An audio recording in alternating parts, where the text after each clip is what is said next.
नमस्कार बच्चों, कैसे हो आप सभी। तो आज हम हमारी हिंदी शिक्षण कक्षा में नाटक शिक्षण के बारे में पढ़ेंगे। वैसे तो हम ये टॉपिक अपनी पिछली कक्षा में शुरू कर चुके हैं, आप सभी ने इसके बारे में जान लिया है बहुत अच्छे से, विधियां भी मैंने आपको पढ़ा दी हैं। अब आज हम इस प्रकरण को भी आगे बढ़ाने वाले हैं।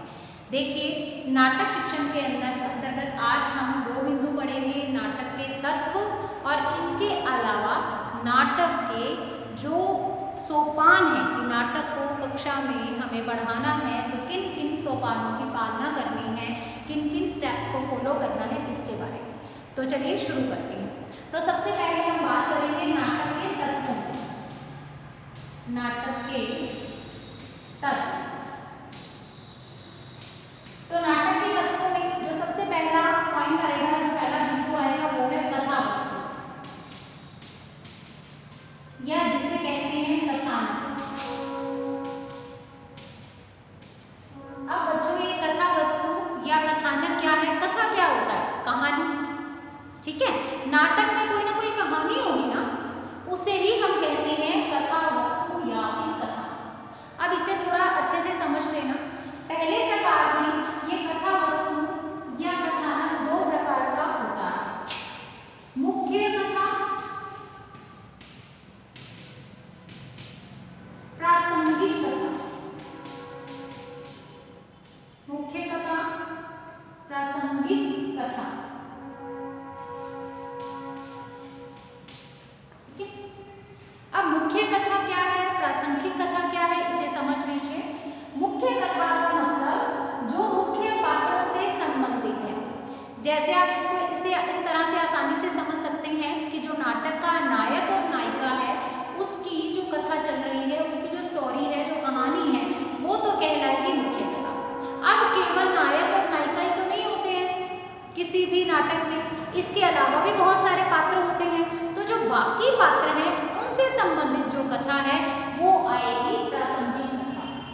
अब इसके अलावा और अच्छे से बता देते हैं, हम कोई मूवी देखने जाते हैं, ठीक है, तो उसमें क्या होता है, जो हीरो हीरोइन की कथा चल रही है, ठीक है, उनकी लाइफ में जो कुछ घटित हो रहा है उसको हम देख रहे हैं, तो वो तो हो गई हमारी क्या, तो मुख्य कथा।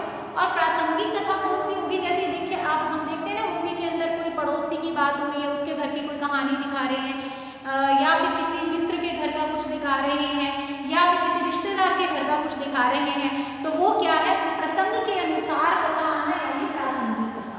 तो मुख्य कथा क्या होती है, प्रासंगिक कथा क्या होती है, आपको पता चल गया होगा अच्छे से। चलिए, इसके अलावा ये जो कथा वस्तु या फिर कथानक है ना, इसे इंग्लिश में प्लॉट कहा जाता है, ठीक है। क्या कहा जाता है? प्लॉट।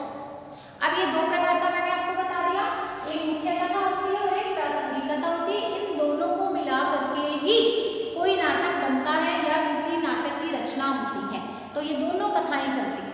अब इसके अलावा जो कथा वस्तु है वो तीन प्रकार की हो सकती है, ये दोनों ही प्रकार हैं, इसके अलावा तीन प्रकार की कथा वस्तु हो सकती है। पहली हो सकती है प्रख्यात,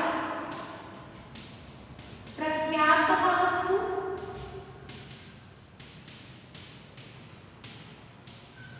इसके अलावा उत्पाद्य कथा वस्तु और इसके अलावा मिश्र कथा वस्तु, ठीक है। प्रख्यात, उत्पाद्य और मिश्र। अब इसे समझ लीजिए।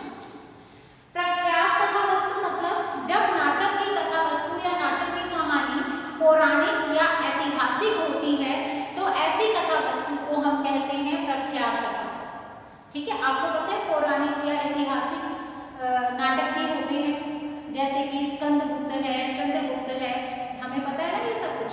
तो यहाँ पे प्रख्यात कथा वस्तु मतलब जहाँ पे नाटक की कथा वस्तु पौराणिक या ऐतिहासिक है, तो वहाँ पे किस प्रकार की कथा वस्तु है, वहाँ पे है प्रख्यात कथा वस्तु। इसके अलावा जो दूसरा प्रकार है उत्पाद्य कथा वस्तु, जहाँ पर कथा वस्तु कल्पना आधारित होती है, यानी जहाँ पे जो नाटक लिखने वाला व्यक्ति है वो उसकी रचना करता है, कुछ पौराणिकता नहीं है, कुछ ऐतिहासिकता नहीं है, इतिहास में कुछ ऐसी घटना नहीं घटी है, बल्कि वो कल्पना कर रहा है, क्योंकि कवि जिस तरह से कल्पना करता है तो इस तरह से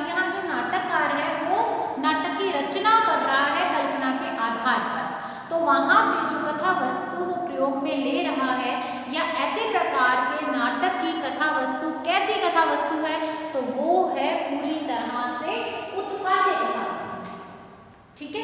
इसके अलावा ये मिश्र कथा वस्तु क्या है? मिश्र का मतलब दोनों चीजें होना। मिश्र का मतलब मिश्रण होना, मतलब उसमें ऐतिहासिकता और पौराणिकता भी है और कल्पना भी है, दोनों चीजें। कई बार आपने देखा है कुछ नाटक ऐसे हैं जिनमें आधे भाग को तो पूरी तरह से कहा जाता है कि ये ऐतिहासिक है और आधा भाग बाकी का कल्पना आधारित होता है, ठीक है। तो इस तरह से जैसे आप पद्मावत की बात कर लीजिए, नाटक तो नहीं है लेकिन मैं वैसे आपको बता रही हूँ, ये पद्मावत जो हमारा ग्रंथ है उसमें भी आप देखिए जो शुरू में जयसिंह ने जो लिखा है उसमें आधा भाग पूरी तरह से प्रख्यात कथा वस्तु है उसकी और बाकी के आधे भाग में आपको दिखेगा उत्पाद्य कथा वस्तु। तो इसका मतलब अगर कथा वस्तु पूछी जाए तो वो कैसी होगी? वो होगी मिश्र कथा वस्तु, ठीक है। तो कथानक यानी कथा वस्तु या इंग्लिश में जिसे प्लॉट कहते हैं, ये दो प्रकार का होता है किसी भी नाटक में, एक मुख्य कथा चलती रहती है और एक प्रासंगिक, यानी ये दोनों तो प्रत्येक नाटक में होंगी, मुख्य कथा भी होगी और प्रासंगिक भी होगी। फिर इन तीनों में से एक प्रकार की कथा वस्तु होगी। ये जो दोनों ही कथाएं हैं ये किस प्रकार की होंगी? तो इन तीनों में से एक प्रकार को चूज किया जाएगा, ठीक है। भाई ये तो दोनों चलेंगी चलेंगी, मुख्य कथा भी होगी और उसके साथ प्रासंगिक कथा भी होगी, और इसके अलावा ये तीन है, इनमें से एक को चूज करना है कि ये दोनों किस प्रकार की होंगी, क्योंकि ये इसके ही तो भाग हैं।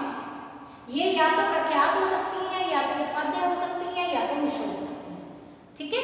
चलिए ये हो गया नाटक का एक तत्व, कथा वस्तु या कथानक या कहानी या प्लॉट।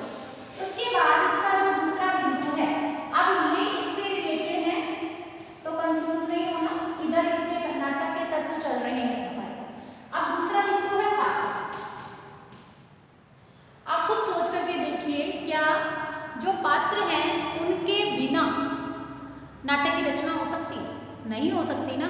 पात्र ही तो जो विभिन्न क्रियाएं करते हैं उसी पर ही तो नाटक की रचना होती है, और नाटक है क्या? तो यहाँ पे जो दूसरा नाटक का तत्व है वो है पात्र। पात्र का मतलब रोल प्ले करने वाले जो पात्र हैं वो विभिन्न क्रियाएं करेंगे और इसके बाद नाटक आगे बढ़ेगा। यहाँ पे पात्रों के अंतर्गत जो मुख्य पात्र होता है, या फिर हम ये कह सकते हैं जिसे मुख्य भूमिका अदा करनी होती है, वो होता है नायक और नायिका, ठीक है। फिर नायक और नायिका को बहुत सारे गुणों से युक्त दिखाया जाता है। नायक तेजस्वी होता है, धीरोदात्त होता है, उत्तम होता है, ठीक है। इसके अलावा यशस्वी होता है, आत्मसम्मानी आत्म अभिमानी होता है। तो बहुत सारे गुण होते हैं, विनीत होता है, मधुर होता है, साहसी होता है, बहादुर होता है, ऐसा सब कुछ दिखाया जाता है ना नाटक को।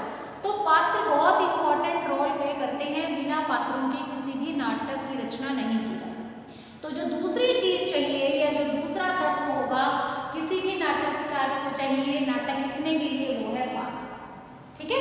चलिए नाटक के तत्व में एक कहानी होती है, दूसरे होते हैं जो मुख्य भूमिका प्ले करने वाले पात्र हैं। अब इन दोनों में जो मैंने बताया ना, दो कथाएं चलती हैं, तो मुख्य कथा है चाहे प्रासंगिक कथा है, कथा चलेगी कैसे? जब पात्र होंगे।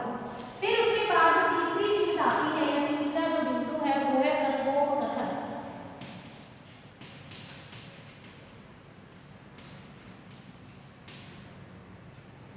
अब बच्चों ये कथोपकथन क्या चीज है?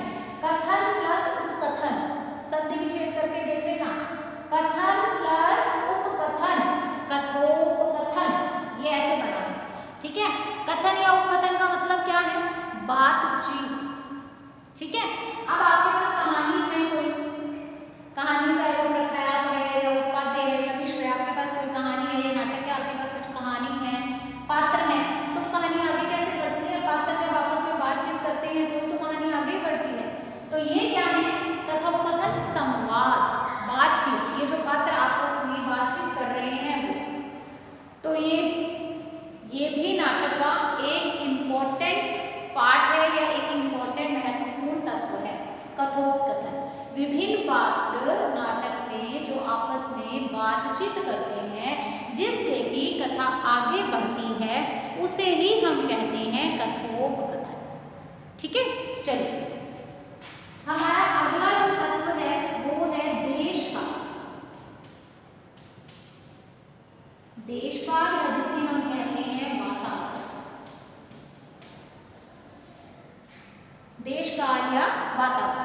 इसे समझ लीजिए थोड़ा सा अच्छे से।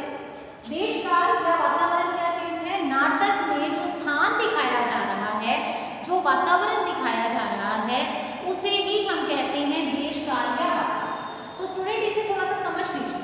ये देखिए नाटक का जो हमने नाटक को प्ले करना है, नाटक को खेलना है, तो कहाँ खेला जाता है? रंगमंच पे खेला जाता है। तो जो स्थान दिखाया जाता है, या ये बात कर सकते हैं कि जो सीन दिखाया जाता है वो कहाँ का दिखाया जाता है? जहाँ की वो वास्तव में वो सीन है वहाँ का।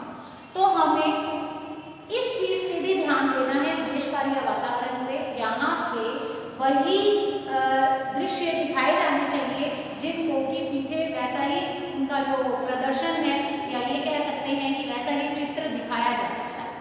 तो रंगमंच पर जिनका या जिन स्थानों का वर्णन किया जा सकता है, उसे वैसा ही नाटक के दौरान दिखाया जाना चाहिए। अब जैसे एक सीन तो जयपुर का दिखा रहे हैं और दूसरे सीन में पीछे तो सब कुछ वैसा ही लगा हुआ है, मंच पे सब कुछ वैसा का वैसा ही है, लेकिन अगर सीन चल रहा है तो वो इंग्लैंड का चल रहा है, तो क्या ये पॉसिबल है? बिल्कुल भी पॉसिबल नहीं है।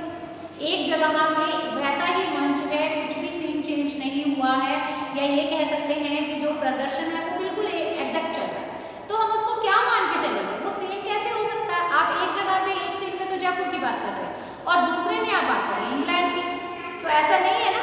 तो ऐसा कहाँ होना चाहिए, या कैसे होगा ये कि जब हम पीछे का दृश्य भी चेंज करेंगे, सीन भी चेंज करेंगे। तो यहाँ पे देश काल या वातावरण का मतलब उस सीन से ही है कि रंगमंच वैसा ही दिखना चाहिए जहाँ का या जिस स्थान का सीन आप दिखा रहे हैं। चलिए, इससे जो नेक्स्ट बिंदु आता है वो आती है 5वां बिंदु, शैली।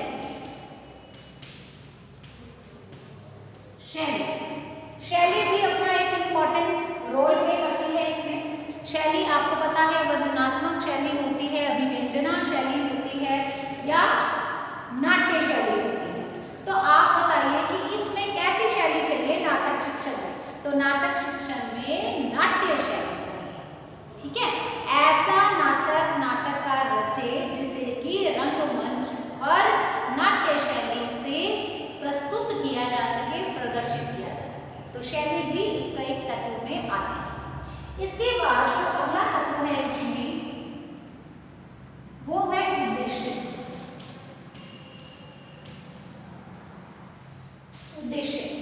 तो उद्देश्य का मतलब नाटक का कोई ना कोई उद्देश्य होगा ना।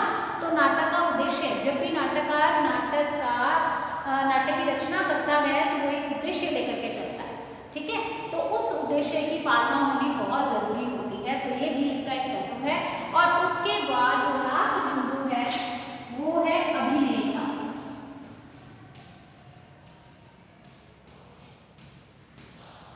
अभिनेता, ध्यान देना मैंने अभिनेता नहीं लिखा है, कहीं पे आप इसको हीरो समझ लो, नायक समझ लो, मैंने अभिनेता लिखा है। अभिनेता मतलब एक्टिंग, ठीक है, एक्टिंग करना।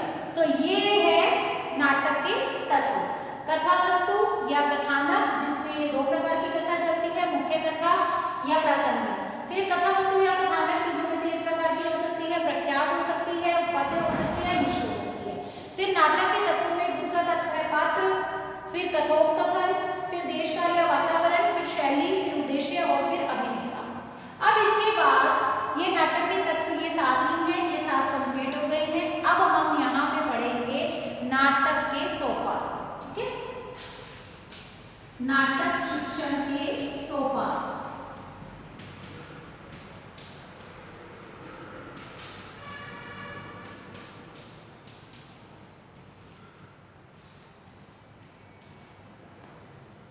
नाटक शिक्षण के सोपानों की जब हम बात करते हैं स्टूडेंट्स, तो यहाँ पे देखिए नाटक जिस तरह से गद्य को हमने पढ़ाना है, तो हमने बहुत सारे स्टेप्स के बारे में जाना है कि हमने बच्चे से पहले क्या करना है गद्य शिक्षण में, प्रस्तावना पूछनी है, और इस तरह से फिर उसके बाद बढ़ना है, अपने टॉपिक की अनाउंसमेंट करनी है, और इस तरह से हमने पढ़ा ना। फिर पार्ट्स में डिवाइड करना है, फिर उसके बाद हमने आदर्श वाचन करना है, फिर अनुकरण वाचन करना है, फिर अशुद्धि संशोधन होगा, फिर उसके बाद काठिन्य निवारण होगा, फिर उसके बाद बोध प्रश्न पूछेंगे, फिर मौन वाचन करवाएंगे, फिर विचार विश्लेषण प्रश्न पूछेंगे, फिर सेकंड पार्ट पे आ जाएंगे, दूसरे भाग पे, फिर ऐसे ही चलेगा।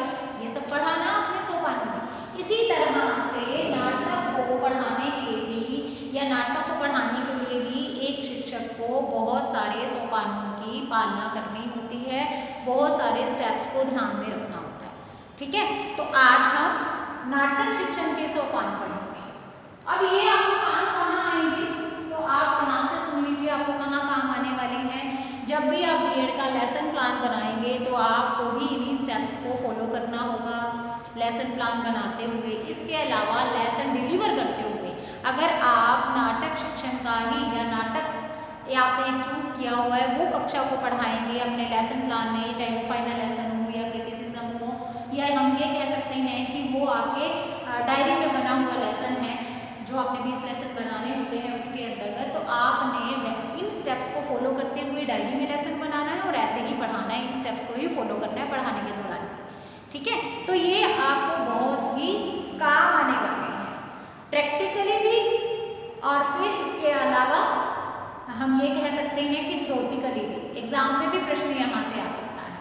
लेसन प्लान बनाने में हेल्प, लेसन प्लान डिलीवर करने में हेल्प, और इसके साथ इसके अलावा अगर आपके फाइनल एग्जाम्स के अंदर ये क्वेश्चन आ जाता है कि यूनिट लगी हुई है तो उसमें भी हेल्प, ये सोपान उसमें भी पूछे जा सकते हैं। तो इस तरह से सभी प्रकार से ये इम्पॉर्टेंट है। चलिए, ये नहीं इम्पोर्टेंट मतलब सारा ही इम्पोर्टेंट है, क्योंकि हमें 6 प्रकार का शिक्षण पढ़ना है। गद्य पद्य हम पढ़ चुके हैं, नाटक हम पढ़ रहे हैं, इसके बाद हम पढ़ेंगे कहानी शिक्षण, और इसके अलावा भी 2 प्रकार का शिक्षण है, निबंध शिक्षण और इसके अलावा रचना शिक्षण।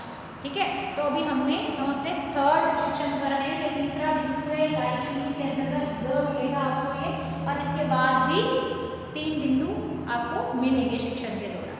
अब हम वापस से वहाँ पे आती हूँ मैं, तो नाटक शिक्षण के सोपानों के अंतर्गत जैसे कि कोई भी हम पढ़ाते हैं बच्चों को विधा, तो उसमें हम सबसे पहले प्रस्तावना पूछते हैं, तो यहाँ भी उसी की बात होगी। तो पहला बिंदु या पहला सोपान कौन सा है, प्रस्तावना। तो हम बच्चे से क्या करेंगे, प्रस्तावना पूछेंगे, विभिन्न प्रश्नों के माध्यम से ही प्रस्तावना पूछी जाएगी।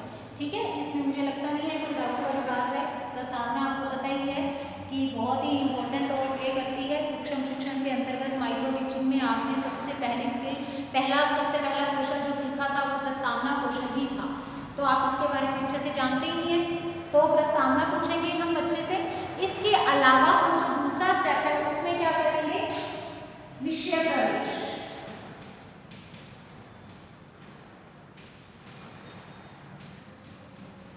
ठीक है, यहाँ पे हम क्या कर रहे हैं, विषय प्रवेश, बच्चे को विषय में प्रवेश करा रहे हैं। अब आप इसको अच्छे से समझ लेना, आप कंफ्यूज हो गए होंगे कि फिर प्रस्तावना में क्या होगा और विषय प्रवेश में क्या होगा, दोनों में अंतर नहीं समझ में आएगा, लेकिन आपकी हेल्प के लिए हम हैं यहाँ। ठीक है, तो समझ लीजिए, यहाँ पे प्रस्तावना के दौरान हम उसे इस शिक्षण में लेकर के आएंगे, नाटक शिक्षण। ठीक है, क्योंकि हिंदी की कक्षा है, बच्चे को तो ये तो पता है, लेकिन बच्चे को ये कैसे पता चलेगा कि हिंदी की जो इतनी सारी विधाएं हैं जिसमें गद्य पढ़ाया जाता है, पद्य पढ़ाया जाता है, व्याकरण पढ़ाया जाता है, या फिर इसके अलावा पत्र वगैरह पढ़ाए जाते हैं, या इसके अलावा भी निबंध पढ़ाया जाता है, तो आज उसको नाटक पढ़ाया जा रहा है, उसको कैसे पता चलेगा, जब हम प्रस्तावना ही ऐसे बनाएंगे। ठीक है, तो यहाँ पे प्रस्तावना का मतलब क्या है, प्रस्तावना का मतलब है यहाँ पे उसे हिंदी की कक्षा में से हिंदी की ही विधा नाटक में लेकर के आना, कि आज हम एक नाटक पढ़ने वाले हैं, तो ऐसा काम हम प्रस्तावना में करते हैं। इसके बाद विषय प्रवेश का मतलब क्या होगा, तो स्टूडेंट्स ध्यान से सुन लीजिए, विषय प्रवेश के अंतर्गत हम उस टॉपिक में आएंगे। यहाँ पता चल गया कि ठीक है आज एक नाटक पढ़ना है, लेकिन यहाँ ये पता चलेगा कि कौन सा नाटक पढ़ना है। ठीक है, यहाँ क्या पता चलेगा, कौन सा नाटक पढ़ेंगे आज। तो ये दोनों पॉइंट आपको समझ में आ गए होंगे। इसके बाद जो अगला बिंदु है उसमें क्या होगा, उसमें बोध परीक्षा।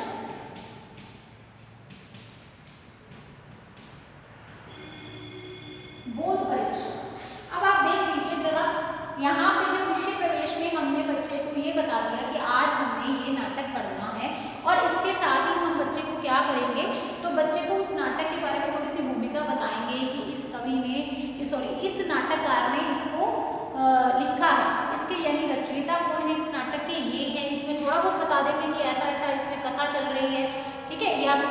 पात्र कौन सा है ये बता दिया। उसके बाद क्या करना है, उसके बाद बोध परीक्षा यानी बोध प्रश्न पूछने हैं, ताकि आपने उस नाटक के बारे में जो ये कह सकते हैं ना पृष्ठभूमि बनाई है, जो धरातल बनाया है, क्या बच्चे को वो समझ में आ सका है या नहीं, वो कैसे चेक हो पाएगा। तो वो चेक तभी हो पाएगा जब आप बच्चे से प्रश्न पूछेंगे। और आपको क्या करना है, आज आप एक नई विधा पढ़ा रहे हैं, पहले आप जो है कुछ अलग विधा पढ़ा रहे थे, गद्य पद्य चल रहा था, कुछ भी चल रहा था, व्याकरण चल रहा था। आज आप उसे नाटक पढ़ाने जा रहे हैं अपनी कक्षा को, तो आपने क्या करना है, अपनी कक्षा के बच्चों को एकदम से फोकस करवाना है नई विधा पे, ठीक है, नाटक पे लेकर के आना है, इस विधा में लेकर के आना है। तो आपको बच्चों का इंटरेस्ट भी डेवलप करना होगा। तो यहाँ पे जब आप इस स्टेप के अंतर्गत बच्चों से प्रश्न पूछेंगे तो बच्चे भी तो अलर्ट रहेंगे ना कि हमें जो सर या मैम बता रहे हैं उसे हमें ध्यान से सुनना है, ताकि जब ये पूछेंगे तब हम बता पाए, ठीक है। तो हम क्या करेंगे, पहले बच्चे को ये बताएंगे कि आज हम एक नाटक पढ़ने वाले हैं प्रस्तावना के जरिए, फिर विषय में प्रवेश यानी इस टॉपिक पे लेके आएंगे, आज कौन सा नाटक पढ़ेंगे, उसकी थोड़ी सी भूमिका बताएंगे, पृष्ठभूमि बताएंगे, किसने लिखा है, इसके अंदर क्या कहानी है, किसकी कहानी है, ये बताएंगे। उसके बाद बच्चे से कुछ प्रश्न पूछेंगे, या बच्चे से मतलब पूरी कक्षा से प्रश्न पूछेंगे, जिससे कि ये पता चल जाए कि बच्चे को उस नाटक की जो पृष्ठभूमि है, जो धरातल है, वो समझ में आ गया है। अब नेक्स्ट बिंदु जो हमारा है वो है शब्द व्याख्या। शब्द व्याख्या, अब मान लीजिए आप जो नाटक पढ़ाने जा रहे हैं स्टूडेंट्स, वहां पे वो एक पौराणिक नाटक है या ऐतिहासिक नाटक है, तो उस टाइम की जो भाषा है और जो आज प्रेजेंट टाइम की भाषा है उसमें अंतर होगा ना, तो बहुत सारे ऐसे शब्द होंगे उस नाटक के अंदर जो बच्चे को नहीं समझ में आएंगे। तो आप उन शब्दों को ढूंढेंगे जो बच्चों को आपको लगता है कि जिनके जो उनके लिए नवीन शब्द हैं, जो कठिन शब्द हैं, और उनकी थोड़ी सी व्याख्या कर देंगे कि इस शब्द का मतलब ये है। तो यहाँ पे आप ये वाला काम करेंगे। उसके बाद आपका जो नेक्स्ट बिंदु होगा वो होगा प्रस्तुतिकरण। अब मुख्य रूप से पाठ शुरू हो जाएगा, प्रस्तुतिकरण। प्रस्तुतिकरण में आपने क्या करना है, तो आपका ये सब पॉइंट है प्रस्तुतिकरण का, जिसमें आप करेंगे आदर्श पाठ। आदर्श वाचन कहती हूँ मैं इसको, या आदर्श पाठ भी कहा जा सकता है, गलत नहीं है। आदर्श वाचन, अब आदर्श वाचन कौन करता है ये तो हमें पता ही है ना, क्योंकि गद्य और पद्य में हमने आदर्श इस शब्द को समझ लिया है, आदर्श वाचन क्या होता है। इसके अलावा बीएड फर्स्ट ईयर के अंदर भी लैंग्वेज एंड करिकुलम में ये आप अच्छे से जान चुके हैं। तो यहाँ पे आदर्श वाचन का मतलब अध्यापक पाठ को पढ़ेगा, अध्यापक पाठ को पढ़ेगा, पाठ को समझाएगा। पाठ भी नहीं कह सकती हूँ मैं उसको, नाटक, जो भी नाटक आज उसे पढ़ाया जाना है क्लास को, अध्यापक उसको उसका वाचन करेगा, आदर्श वाचन करेगा। लेकिन एक चीज समझ लेना, यहाँ पे जो वाचन किया जाएगा वो केवल ध्वनि के आरोह अवरोह के द्वारा होगा, आंगिक नहीं होगा। इस चीज को थोड़ा सा समझ लेना, आंगिक नहीं होगा, एक्टिंग नहीं होगी उसमें, ठीक है। जबकि नाटक का तो प्रदर्शन किया जाता है, या नाटक का जैसे मैंने मुख्य तत्व क्या है, एक्टिंग है, अभिनेता है, ये नहीं होगा। केवल आपने पढ़ना है एक शिक्षक के रूप में उस नाटक को, और कुछ नहीं करना, सिर्फ और सिर्फ पढ़ना है।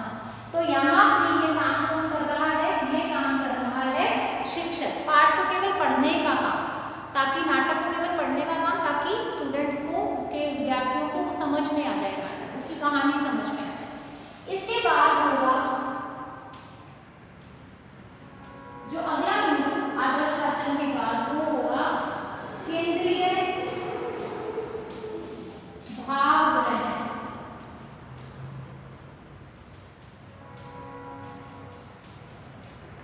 केंद्रीय भाव ग्रहण, अब केंद्रीय भाव ग्रहण का मतलब क्या है, यहाँ पे व्याख्या की जाएगी, यहाँ पे व्याख्या की जाएगी किसकी, नाटक की, ठीक है। नाटक की व्याख्या कौन करेगा, जिसने वाचन किया है वो। यहाँ तो केवल वाचन होगा, ध्वनि में उतार चढ़ाव ला करके, आरोह अवरोह ला करके शिक्षक के द्वारा नाटक को पढ़ा जाएगा या नाटक का वाचन किया जाएगा, और यहाँ पे वो उसकी व्याख्या करेगा। केंद्रीय भाव ग्रहण या इसकी क्या इस बिंदु में क्या किया जाएगा, पाठ की या नाटक की व्याख्या की जाएगी। तो आपकी सुविधा के लिए मैं यहाँ पे लिख देती हूँ ताकि आप कंफ्यूज ना हो। व्याख्या करना है इसका,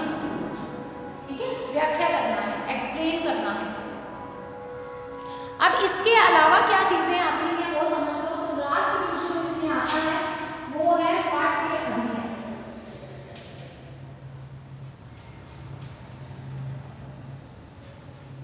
पाठ्य अभिनय ये लास्ट बिंदु है, सोपान है लास्ट।